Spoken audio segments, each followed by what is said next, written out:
DBSCG things. What's up, Yuhp gang? It's your boy Taxon, and welcome back to Yuhp DBSCG Things, and today we're going over another very exciting deck profile, guys. This is going to be the deck that went undefeated at our last locals. This is going to be Bardocks Crew. But before we get into it, guys, I do want to say if you guys are wanting custom mats and or sleeves, absolutely check out Promats, guys. This is the best place to go get your custom card needs. Linked in the description below for you guys to go check it out. And also, before we dive in, guys, I do want to say that I'm trying to grow my Discord community as much as possible. So if you guys are in a search for a community where you can come check out the card reveals every single day, ask for an untap and or webcam battle, or generally just ask some card questions, this is the place for you. So I will leave a link below for you guys to go check it out. And with that being said, guys, if you guys enjoyed this deck or my content in general, remember to hit all those buttons for me, like, comment, subscribe, hit that bell so you never miss a video. And with that being said, let's turn it around and dive in. And one more thing to add, guys, I am trying to give out a bunch of TPs and judge packs and random revision packs and things like that I've collected over time. So I will be doing this every single week. I'll give out 3 to 5 of these packs on my live streams, on my Tuesday live streams, Tuesday testings, of course. So make sure if you guys want a chance to win any of these TPs, you do stop by for next week and any week after that for a chance to win some of these TPs. And for a brief second, I will leave a picture up of what the prizes are so that you are a little bit more swayed into stopping by. With that being said, guys, I hope you guys enjoyed the video. Alrighty, guys, here's the deck. Now let's go ahead and go over it. First things first, let's talk about the leader. Very, very cool effect once per turn. If it's your turn, very good to note that on the front side, it's if it's your turn. When you play a Bardocks Crew card, you draw 1 card. That is great, especially being that you're yellow. You don't always have to swing to get your draws. You can just play your searchers or whatever, get draws that way. And then you have this very nifty awakening. If your life's at 4 or less, which is just like most decks, or if you have 4 or more Bardocks Crew cards with different card names in your energy, Z energy, battle area, and or drop area, you get to draw 1, untap 1, go down to 6 life, and then flip this card over.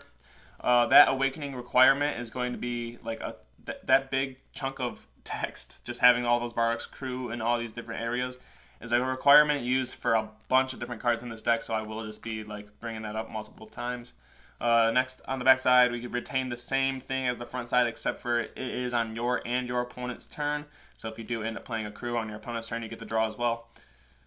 Auto, when this card attacks, you get to choose a Bardocks Crew with 5,000 power or combo power in your drop area. Combo it with the skills negated for the turn. That's great because this card's essentially just going to be helping you free Z charge all game, which is just absolutely amazing.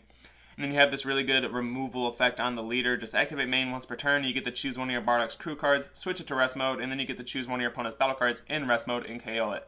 The cost of that will be reduced a lot as we get through the deck because there's a ton of crew cards that just untap if you switch it to rest mode with one of your cards. Next up, we'll dive into the Z leader really quickly without getting fully into the Z deck. The Z leader costs 3 Z energy, 1 yellow. He's a 20k double strike. You have to be at 3 or less life to activate the Z Awakening, which is okay because there's tons of different ways to self-awaken in this deck. And then you have the auto. Once per turn, when you use a Bardocks Crew card in a combo, you get to draw 1 card. That's a pretty nifty effect, though it does feel a little lackluster in comparison to the play and draw. The combo and draw is just okay.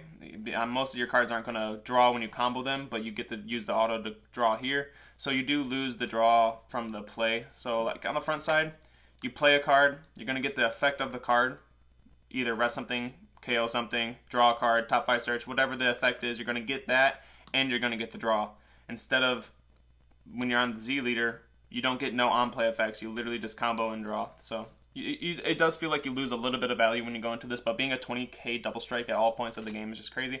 You have this other activate main, which is essentially just a beefed up version of the one on the front side of your leader, or on the back side of your actual leader. Choose up to one of your Bardocks Crew cards, switch it to rest mode, and then you get to choose 2 of your opponent's battle cards in rest mode and KO them. And it negates the skills first before you KO them, so if you're versing something like Yellow Sin Shenron where it has like a recursion effect, you do negate that skill first. So let's say they're 9 drops in rest mode because for some reason they block. You can go ahead, activate main, rest one of your crews, KO the 9 drop, and negate its skills and then KO the 9 drop, which would allow them to not replay a 1 drop, not draw 2 cards. Same thing with Green Gotenks. If you're versing like the Grim Reaper of Justice, it's in rest mode. You rest one of your Bardocks Crew, you KO the Grim Reaper. It won't get its pick up the targets from the drop area effect. So the negating of the skills first is really cool. Also, before I move on, I forgot about this one. You have this really nifty activate battle effect once per turn if it's your turn. For each different Bardocks Crew card with a different character name, So it's not like the Awakening effect where it's different card name, which is the text up at the top. It's actually asking for the trait, the character trait name. So you get 3,000 power per different Bardocks crew card in your Z energy. So if you have all 5 names, Bardock, Fasha, Shugash, Torah, and what's the Borgos. That's a total of an extra 15k boost, though I really doubt you'll have all 5 of those names in your Z energy. It can possibly be an extra 15k boost, which would make your leader a 35k double strike. Your Z leader, at least. And a cool synchronization when you want to do this is you would play a battle card, you get your leader effect, you use this effect, rest it, KO something, and then you swing with your leader. You get to combo something from the drop area. You pay 1, you Z over it. Now you retain the 5k combo, and then you can combo another Bardocks crew, trigger your auto here. You're going to get up to 30k now, and you're not going to lose a card from hand. And then you can go ahead and activate battle to gain the amount of power from your Z energy. So all in one swing, which you can bait it too. You can swing with your non-leader first, get the auto to combo from the drop, Z Awaken, and then so on and so forth. So with that being said, let's move into the deck. We got our Unison package first. For Gine, this is a Unison that came out with the deck. This Unison is okay. It's not fantastic, but it is good. Auto, when this card is played, you get to choose one of your Bardocks crew with energy cost of 1 in your hand and play it, and then switch it to rest mode, which will proc your auto to +1. If it's your turn, when a battle card is switched to rest mode by one of your skills, draw 1 card. So it's not one of your battle cards. So if you do end up resting one of your opponent's cards during your turn, you can uptick and draw a card. But most of the time, you're just going to activate mana on your leader, rest one of your dudes, untap it, KO stuff, and then uptick and draw. You have this activate main -3, play up to 1 yellow Bardock with an energy cost of 4 or less from your hand. That is okay. I don't think, I've played this deck for almost 2 weeks straight now, and out of all the games I've played with this deck, I have resolved that -3 one time, and the time that I did it, it did not feel like it did very much, although it does summon 3 bodies for a total of 1 energy if you have the right setup. It still just doesn't feel like much in comparison to what other things I'd like to do with those 3 markers, so we'll go ahead and move on and talk about what else I'd like to use those 3 markers on. So if your opponent's not killing this and you do have a bunch of markers on it, empower that sucker into Gohan and you will have a good time, I promise. So when you play this guy, he's a 3-cost Unison. You play him out, he's going to have Empower 3, so if you have 3 or less markers on this, you can carry over up to those 3. So when you tap 3 and play him, if this is out at 3 markers, he can come out up to 6, which is great. And then when he gets played, if there's 4 more markers on him when he comes out, you get this auto. You get to choose one of your opponent's battle cards in rest mode and KO it, ignoring barrier. And you get to do that for as many Unisons as you have in your drop area, which most of the time is only the 1, unless it's 2 because you stacked 1. And then you'll get 2 ignoring barrier removals. But most of the time it's just the 1 because you're just going to empower the 1 out of the field, and then that's what's going to be in your drop area. After that, you have the +1 to draw a card. This card's also a blocker, so if you're just playing it to be defensive, you can do that as well. But you have the +1 to be to draw a card, which is great, just having that hand size advantage. And then the main reason we run the card is the -3. You get to choose this card and up to one of your leader cards. They both get 5k until the end of your opponent's next turn, and then this guy will gain triple attack, which is great. On your going in turn, you save him for when you get down to 3 life. You tap 3, you play him, you -3, you start swinging with him, and then you swing with your leader, you get your auto. Keep in mind, he's already at 20k from his effect.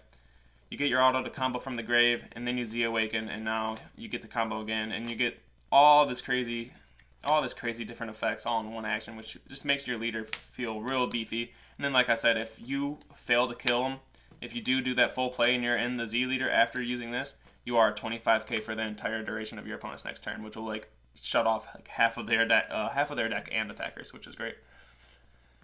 Let me move the Z deck out of the way.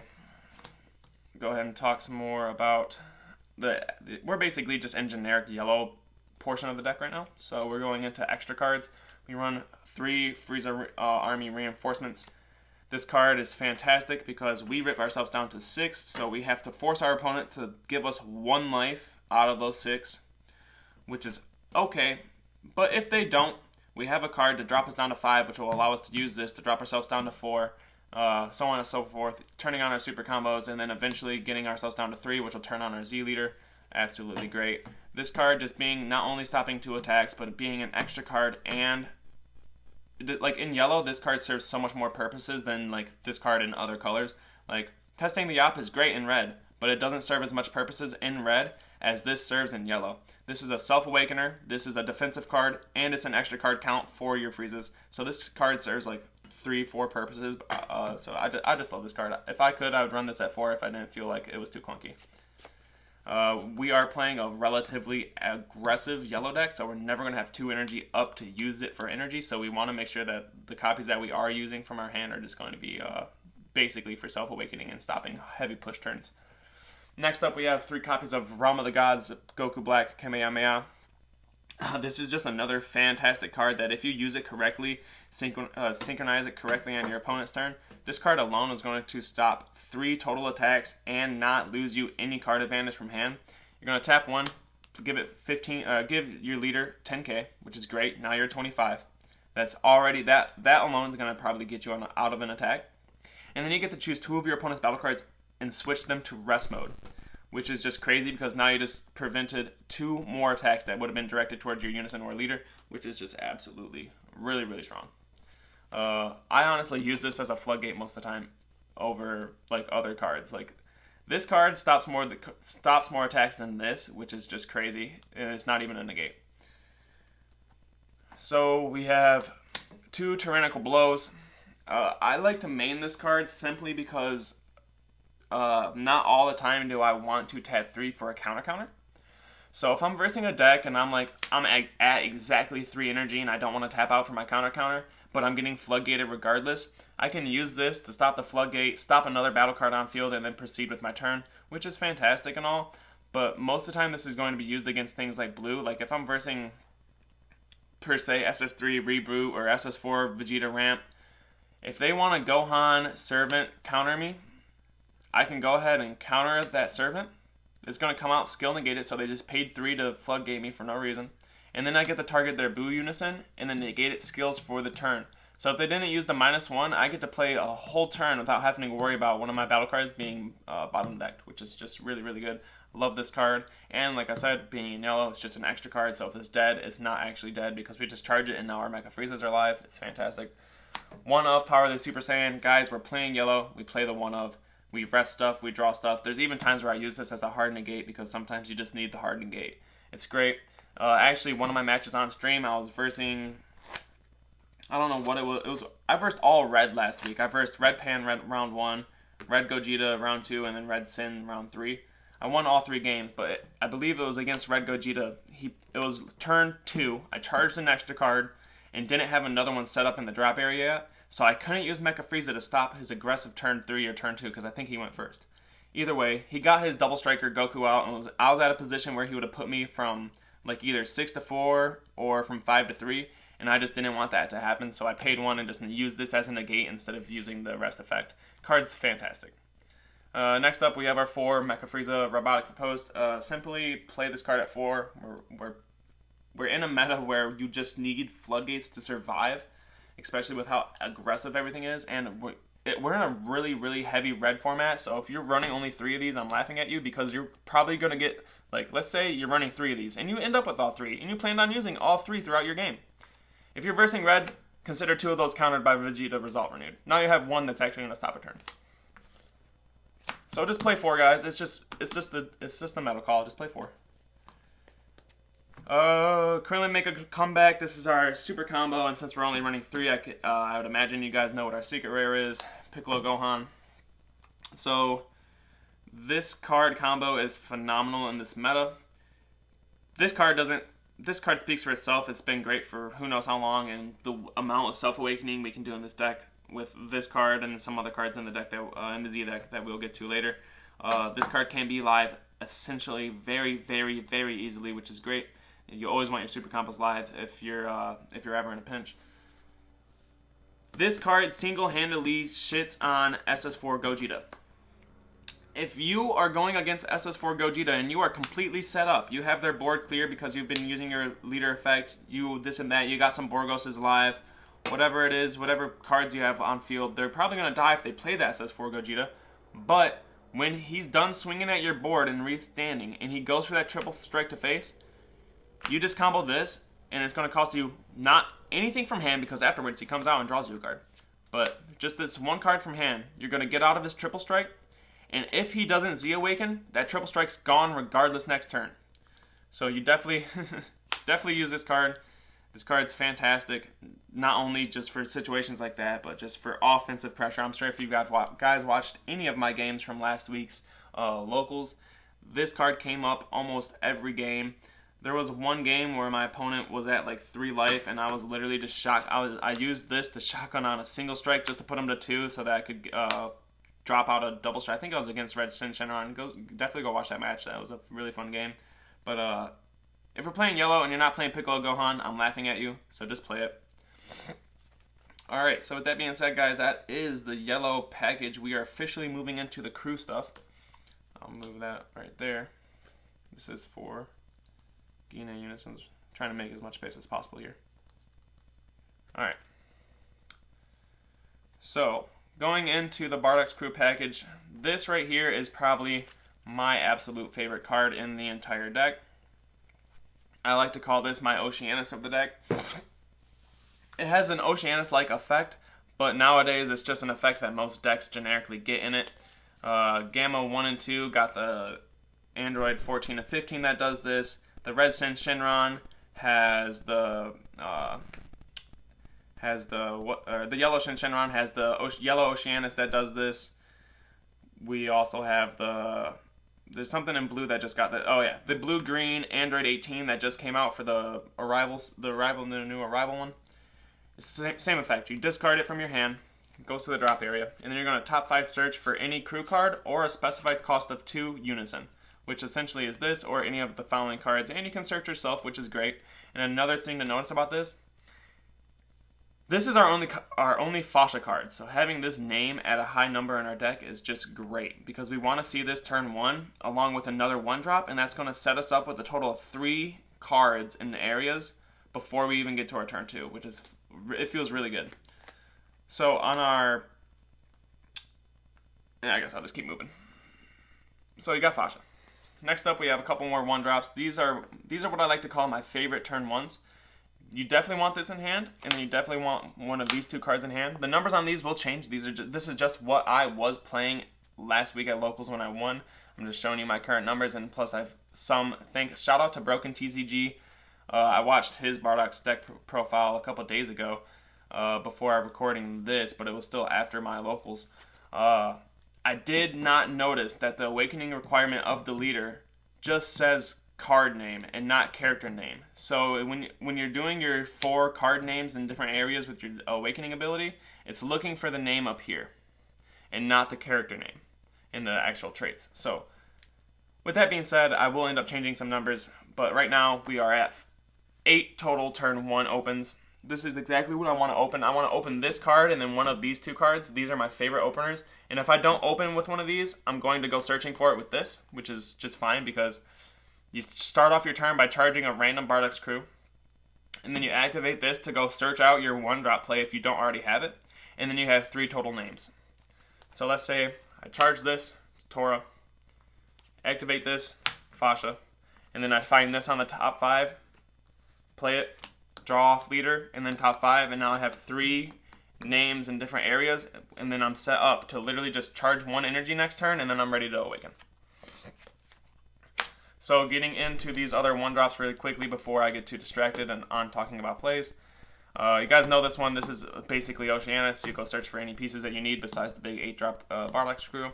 This guy just draws a card. He feels really good on our awakening turn, and then this guy is a top 5 search just like Fasha, except for he does it on play instead of by discarding from hand. But it's great because turn 1, it feels good to play him. Especially if you're not attacking first, you're just going to go charge an energy, pay 1, play this guy. I'm going to draw off leader and then top 5 search for my turn 2 play, or just another Bardocks crew to keep continuing to draw cards.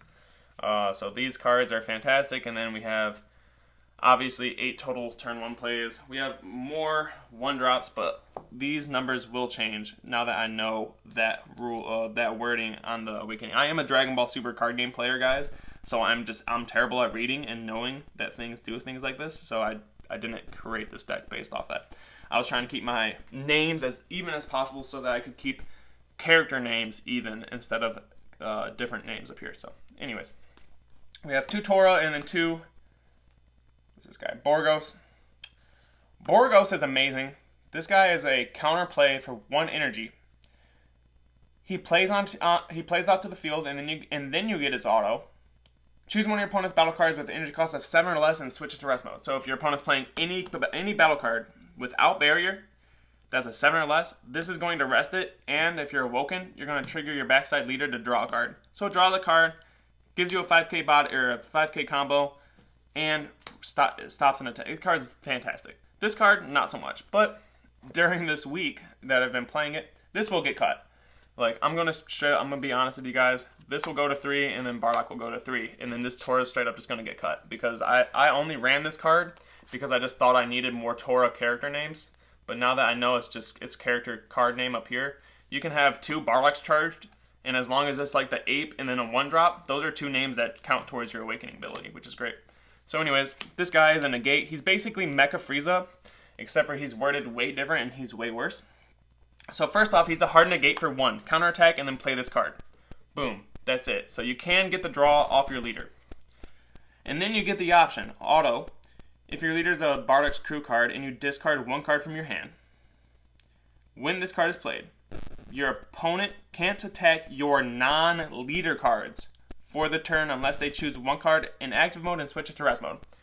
So, this is to stop them from going to your face on your leader.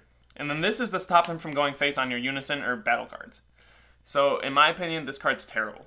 Like, just the fact that I have to pitch a card to stop you just from attacking only my unison, per se, is just bad. So I'd rather up my searchers and then up my counterplay just so I have more of that. But right now, these are my 1-drops, guys. We have a total of 12 1-drops.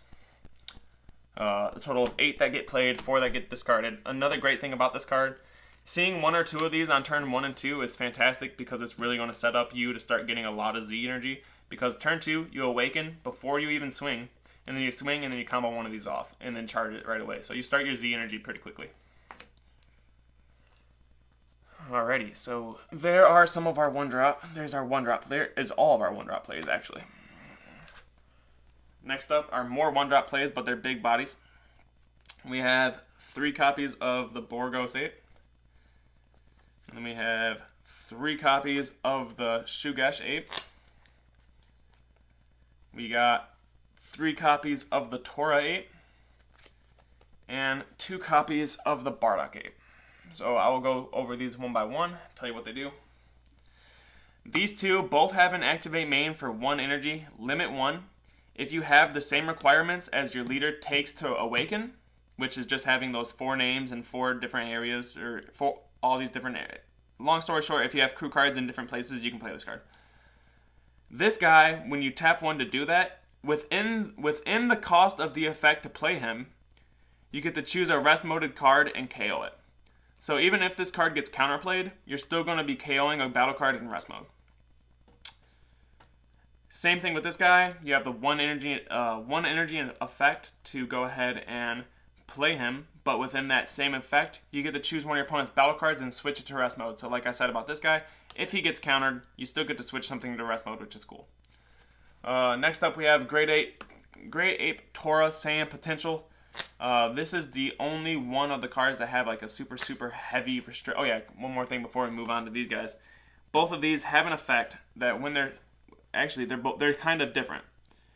This one says, if it's your turn, when this card is switched to rest mode by one of your skills, you can switch it to active mode. So obviously, generically, that lets us know that we're going to get free value from using our leader's effect, okay? Also, if you have 3 or more energy, he's a double strike. That's great.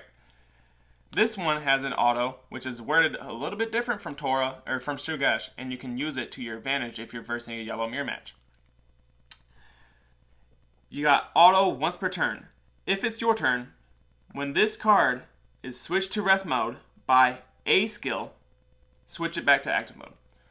So let's say you're versing a yellow mirror match and you're just swinging in with whatever cards it takes, and your opponent, like, let's say they want to use this, and they rest down this card.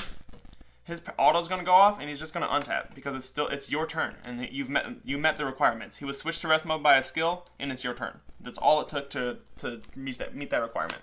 So let's say you're under robotic repose. Let's say you swing with this first, and now your opponent negated with Mecha Frieza. And now you need things to rest in order to attack. You can rest Borgos to attack with something else.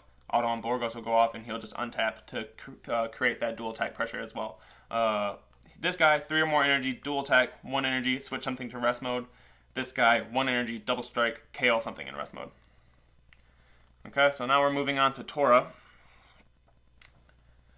Thing about Tora is he is the most heavily restricted one, and I did not notice this until shoutouts to Homeboy in the comment section. Until someone pointed out that this ape is restricted to you being awakened. I did not know this, so I did misplay in my Red Sin Shinron matchup, but like I said, I'm a DBS player. Don't read things fully. I just assume they do what I want them to. He has an auto for 1 energy. He works like Raider's Warcry, except for the auto happens after the battle. Instead of paying to combo him, he's going to go to the drop area, and then you get the option to pay an energy to play him out from the play him out from the drop area after a combo that he was used. The only downside is the requirement says auto limit 1, pay 1 if your leader card is a bardocks crew card with its back facing up. So that's like that right there is the clause that like tells you that you can't use this card unless you're awoken, which means that he's dead until at least turn 2, and if you're having a bad game, he's not alive until you're at 4 or less life. So anyways, he's a unique blocker. He has this really nifty permanent. If this card is in rest mode, your opponent can't attack your leader with battle cards. That's great because it forces at least 1 attack to be directed towards him, which can, of course, help you provide value, especially if they use that 1 attack at him, you negate it with Mecha, and now they have to rest things to keep swinging at it. That's great. Also, you have another auto on him that works exactly like these guys. If it's your turn, when this card is switched to rest mode by one of your skills, switch it to active mode. So this Borgos right here is the only one that you can utilize the switching to rest mode in mirror matches. So definitely remember that if you're versing a yellow mirror match with this deck. If they Mecha Freezer you can get some value by resting down this guy first. He'll untap, and then you get that swing through, and then you can rest them down again, or just keep swinging. Anyways, that is it for the 3-cost apes. Let's move on to the Bardock really quickly. This Bardock is like so close to being cut from my list. He's a 4-drop, deflect, 20k. That's fantastic. He has the same requirements to play as this guy. He's just a tap 1, activate main, except for having the additional effect to either KO something in rest or switch something to rest in that activate main. You're going to have the additional effect to draw a card and then choose a card in your hand and place it at the bottom of the deck. That's great, especially when you're setting up to use his auto. For an extra energy, you get the tap 1. When this card is played, let me read this so I don't sound crazy. Tap 1, if you have 3 or more yellow energy, when this card is played, you get to play 2 yellow Great Ape Bardocks crew cards with different card names, or different character names, and an energy cost of 3 from your deck with their skills negated for the turn, and then you shuffle the deck. Now, because they're skill negated, you don't get their keyword skills. Like if you want to play out these 2, you don't get their keyword skills, but they are 20k beat sticks along with him for 2 energy, for the 1 energy to play him and then 1 energy for the auto, total of 2. You're going to get 1, 2, 3 20k attacks, which is great. And then if they don't get removed, they obviously gain their skills back going into your next turn. That's great. Great thing to notice about him is you can use him off the -3 of Gine, which would make that play a total of only 1 energy as long as you have him in hand and the 3 markers on her to spare. The only thing is, like I said, I almost never use this -3 because I run Gohan. And for some reason, 1 energy investment for a 20k dual, so 1 energy gives me 2 20k attacks.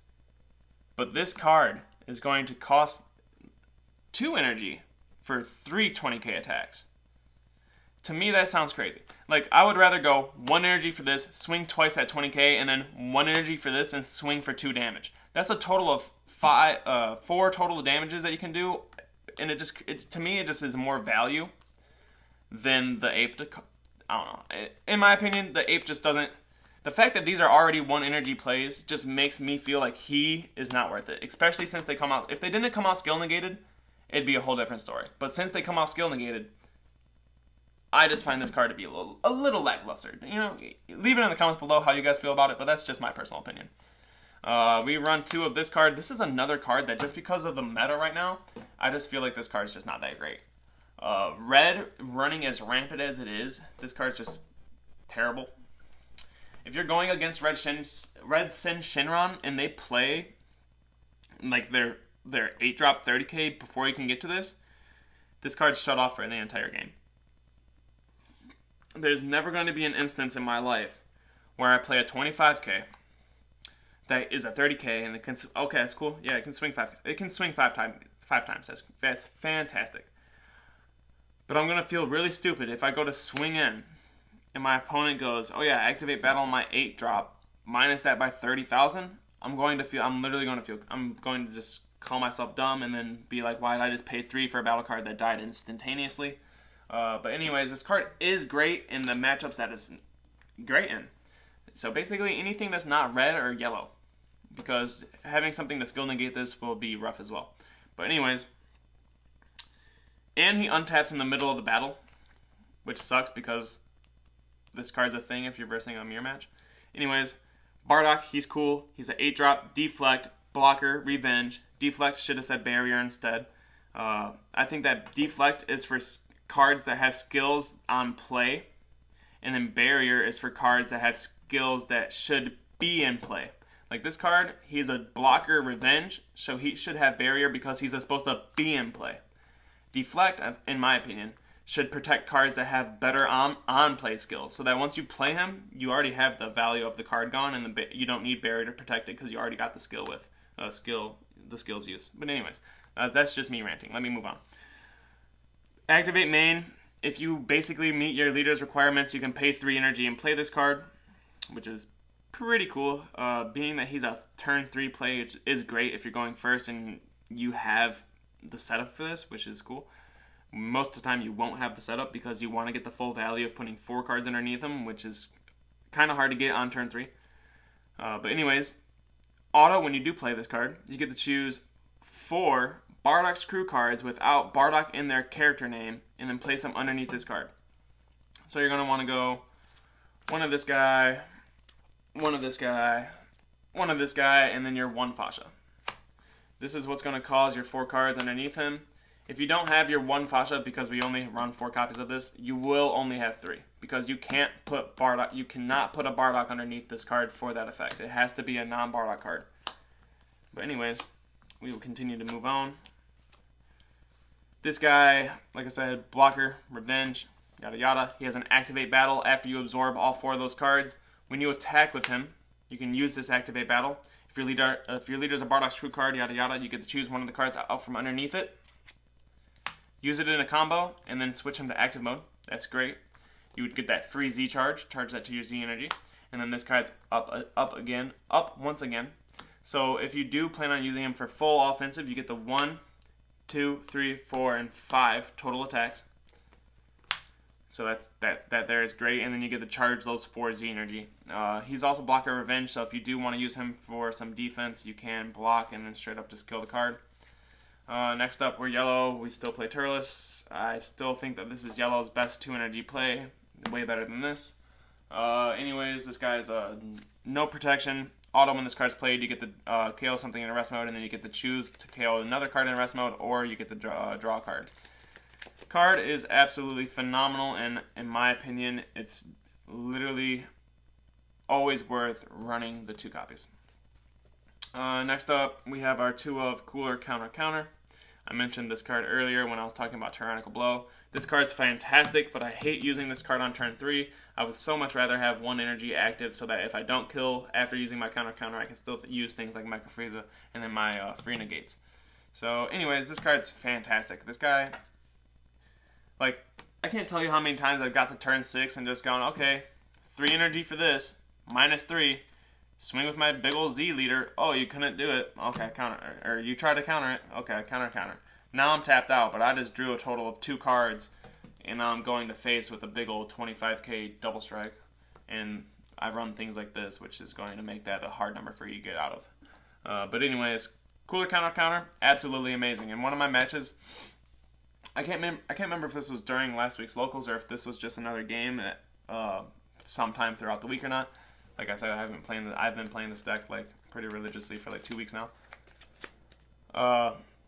Anyways, I was versing SS4 Goku and Vegeta, and we got to a point of the game where it was like go in or go home type of deal. So SS4 Gogeta was absolutely going in. He got me down to like the I was dead status of the game, and then passed turn back over to me with literally 1 or 2 cards in my hand. And then I swing with my double strike leader. He tried to negate with the homicidal. He dropped himself down into kill range, and I just dropped this. He said, wow, of course that would be the one last card in your hand that allowed you to draw some more cards and get this attack through, and that's what caught me the game, just holding on to this as my last card. So Cooler does stuff. Definitely run Cooler. Now we're moving on to our 4 final cards of the deck. These are one-ofs. These are just yellow staples that everyone kind of just knows about at this point in the game. We run the 1 Bergamo. I, surprisingly enough, have been using this a lot in this meta because red sucks against this card. Like, this card like literally beats red up. Like, most of red, they're like, oh, I'm going to invest into my turn and then start going hard. And you're just like, oh, okay, well, I'll Realm of Gods you. I'll rest 1 of your battle cards, or 2 of your battle cards, whatever it takes. And now I'm going to tap 2 of my energy and then tap you out. So now you don't have Topo, you don't have Violent Rays, and you're forced into situations where you have to rip life in order to stop my attacks, which is, it feels amazing. I love Bergamo. Bergamo's great. Tapping down 2 things, ignoring barrier is just phenomenal. Especially the fact that they can be energy, that's great. 1 Champa double strike. I, for some reason, rarely used this past week. Honestly, I really did. I think I've maybe snagged 1 or 2 games with that card out in the last 2 weeks of me playing this, but you just simply have to run Champa. That's just how it is. 1 Poutine, this card's absolutely snapped. You gotta run this in this deck. This is not Trunks Jita, so you don't have Trunks just always sitting around on your board, so when you see this, and it's going to help a lot. The only thing that sucks is, like, the SS4 Gogeta Unison literally poops on this card and, like, makes this card useless, so don't if you have this in your main board and you're going against SS4 Gogeta, just side it out because it's not worth it. Red Sin, it's still useful because most Red Sin players do not play the SS4 Gogeta in their main, so definitely play that still. My last card of my deck is SS3 Goku, Man on the Mission. This card's great. There's really not much to say about this. This card alone won me my matchup against Red Sin last week at Locals. I was able to pressure him like crazy on one of my attacks. It forced him to dump his entire hand, and then I dropped this and snagged the last 2 damage, which felt great. So guys, this is my Bardock list.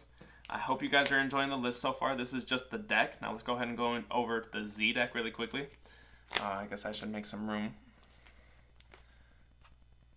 Man, I'll make some room over here. Let's move our 1-0s out of the way.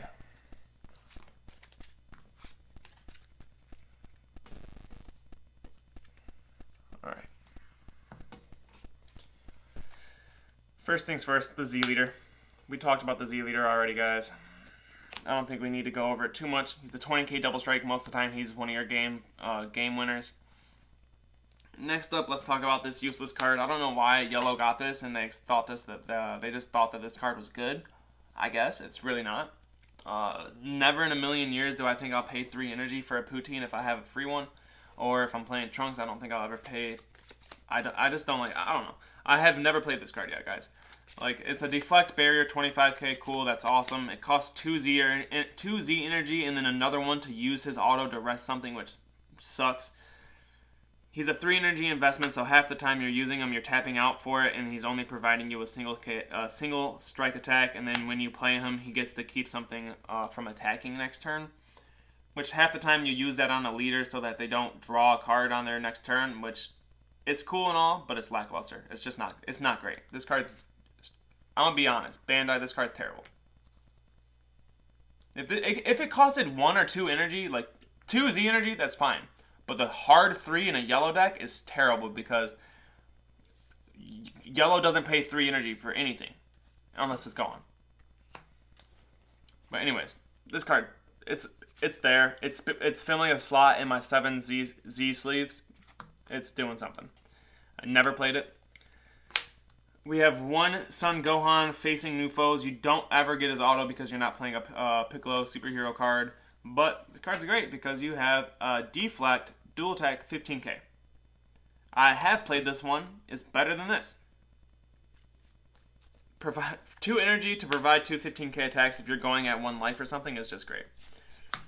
So that's kind of where I'm at with that card. Our next one Oolong Greed is good. I'm fine with one of this card. I don't think this card ever needs to be at 2. If you're playing this card, you're probably winning regardless, because you probably just said, okay, I'll swing with my Z leader, or I'll go. This is how it normally goes, straight up when you're going for your kill turn. It's like leader, combo from the grave, combo this guy, combo another card to trigger his auto to draw a card. Now you're 30k, and then you're going to combo this and be 60k double strike. You're going to let that go through, and then this guy's going to play, you're going to draw another card. You're probably going to charge one of these, by the way, in that process. You're going to play him out, draw another card, switch something to rest mode, and then you can either swing with it first, switch another thing to rest mode and draw another card, and then you're going to pay 1, play this guy out, absorb his power, and then swing another 40k. Like, this card absorbs anything's power. It doesn't have a... Yeah, just choose any card, choose up to 1 battle card in play, ignoring barrier. This card, power, becomes the chosen card's power at the time it is with this skill. And then once you pass turn, it goes back down to 4k, basically. And I just now noticed this while recording this video, so don't blame me for being stupid. This just says to choose any card ignoring barrier. So let's say you're versing Red Shinron and you don't have something like this out, and they've done the minus effect on their Omega already. You can just straight up go, pay 1, play this, pop 2 Z energy, I'll activate main, absorb this power of your 35k triple strike, and then you can swing 35k single, yada yada yada. And next up, the 2 Z cards that actually get played a lot. SSB, Vegeta summoning the Impossible. This card is fantastic. He's a unique, which sucks, because there's no way to combo him off. So if your opponent doesn't remove him, you can't play him again. That sucks. I'm going to straight up say that. There's been so many games where I was at my 6th life after awakening my leader, tossed this guy out, went to 5, to toss this out to go to 4, and then was like, okay, I just need to go down 1 more life and I can Z-awaken. And then this card's just sitting in my field, and since he's a unique, you can't play him again to get his auto. That sucks. Anyways, his auto, you pay for 1 Z energy, 1 normal energy. It's not black, so you can play for any color. Your permanent is useless because you're not playing a Goku BR leader. The only promo one there is. That's garbage. You're not playing that. Place 1 card from your hand to the bottom of the deck. Half the time you're going to do a dead card that you're not going to use later, an extra card, whatever it is. And then you get to take a life and then draw a card. So keep in mind, you're not playing this card from your hand. So your bottom 1, you lose 1. And then you take 1 from life. So that's replacing the one that you just bottom deck. And you draw a card. So this card actually uptakes you, or ups your hand size, and gets you closer to your Z Awakening, which is fantastic. So with that being said, guys, that was the deck profile. I hope you guys enjoyed this Bardock crew list. And like I said earlier in the video, guys, I am still in the midst of testing. I am still learning things with this deck. There's still so much stuff that this deck can do, and so many different things that like I said, so many things that I'm learning that I can do and change. Like the fact that I didn't need to run this card at all because my leader awakening, like once again, shout out Broken TCG for actually reading his cards and then reading them on YouTube for me to hear. Yeah, dude, just having that effect being any crew name, any card name, is reading up here. So you can have this Borgos or this Shugash and then this Shugash in play. And this will count as two, like, let's say you charge this turn 1 to play this turn 1. This is going to count as 2 names, even though they're both Shugash. So that's great to know. Anyways, I feel like I'm just rambling at this point, guys. If you guys enjoyed this deck profile, remember, hit all those buttons for me. Like, comment, subscribe. Hit that bell so you never miss a video. And with that, or actually, I guess I should go ahead and talk about my matchups really quickly. I think I already did. Round 1 was against Red Pan, guys. Red Pan is extremely easy to beat if you're playing yellow. The deck draws a bunch, but all the battle cards are like no protection, 20Ks and less. So like half the time they're just going in. You're gonna stop them with your yellow stuff, your yellow shenanigans, and you're just gonna remove their field, keep their field clean, and then beat them up with apes. Yeah, Red Pan almost felt free because this deck's actually pretty aggro. Yeah, Red Pants struggled even getting to the 3 Z energy to awaken early. Next up, SS4 Gogeta. You guys seen that one on stream. That matchup was extremely, extremely close, but I felt like it kind of just came down to the fact that Gogeta never cleared my field, and they were too hesitant on dropping the SS4 Gogeta boss monster because he knew that I ran this card, and he was like, I don't want to play it if I'm just going to get outed. So he just never ended up playing the Gogeta, which kind of let me get my feet on the ground and let me stabilize my game plan to win that matchup. Next up was Red Shinron. I'm straight up going to say this out loud. I only won that matchup because I misplayed super hard, so shout out to our local player. I apologize. This card cannot be played unless I'm awoken, and I did that twice in that game, I think, so that is a big no-no. I apologize. Yeah. Red Shinron, you definitely probably would have won that game because I was having a brick game, and I can't play this card, and I think in that game, this was the only bardocks true card I had in my hand to trigger my leader awaken, or to trigger my leaders to draw. Not even to awaken because I was struggling getting names in places. But anyways, that was also me trying to fight to actually get the 4 separate names and not card names. So that's another thing that could have been a factor. But anyways, if you would have seen your 8-drop Shinron 1 turn early, you definitely would have won for 100%. Anyways, I hope you guys enjoyed this deck profile. If you guys did, remember, hit all those buttons for me. Like, comment, subscribe. We will see you guys next time.